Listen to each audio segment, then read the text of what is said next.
and Deputy Chief Robert Sagal from the Columbus Division of Police.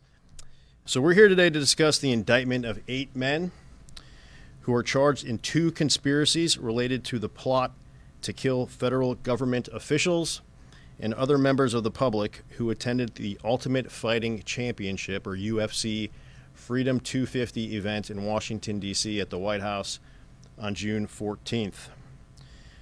The investigation of this plot began on June 10th right here in the Southern District of Ohio, when Knox County Sheriff's deputies and Danville police officers responded to the Knox County resident of Tyson Proper after receiving a report from a concerned family member. Upon further investigation, Proper was arrested and charged in this district by criminal complaint. The investigation continued and led to the arrest of and federal criminal complaints filed against 6 other individuals located in 4 other federal jurisdictions across the country.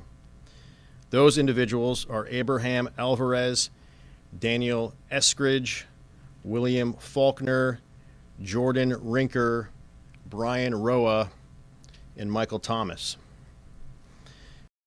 The indictment handed down yesterday consolidates all of these previously filed criminal complaints into one charging instrument and adds an 8th defendant to the conspiracy, Chandler D. Skaggs, 21, of Chapmanville, West Virginia. Mr. Skaggs was taken into custody a few days ago in West Virginia. The indictment charges all 8 men with 2 conspiracy counts. The first count is a conspiracy to provide material support to terrorists by way of money, firearms, ammunition, body armor, explosives, drones, medical and communications equipment, as well as personnel, with the knowledge and intent that those resources were to be used in preparation for and to carry out the murder of federal officers and employees in the course of an attack on a federal facility and the use of a weapon of mass destruction.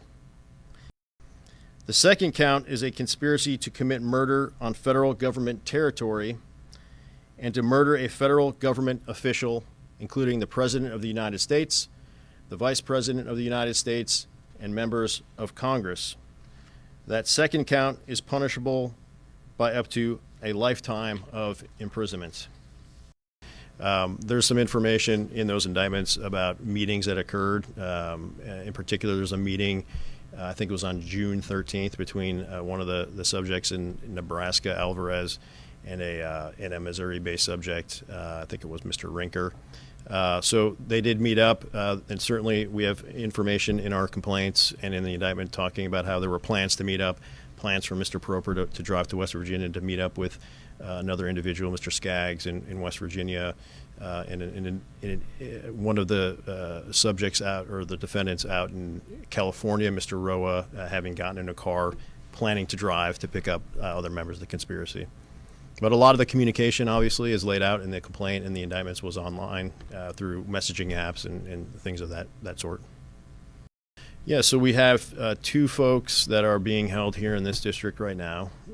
We have everybody's detained, and so the other 6 are detained, but they're detained in other districts.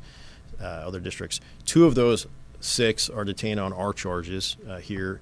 The other 4 were detained on complaints that were filed in those districts, and we expect them to appear on our indictment, and then eventually to be transported here to the Southern District of Ohio to appear and to face these charges.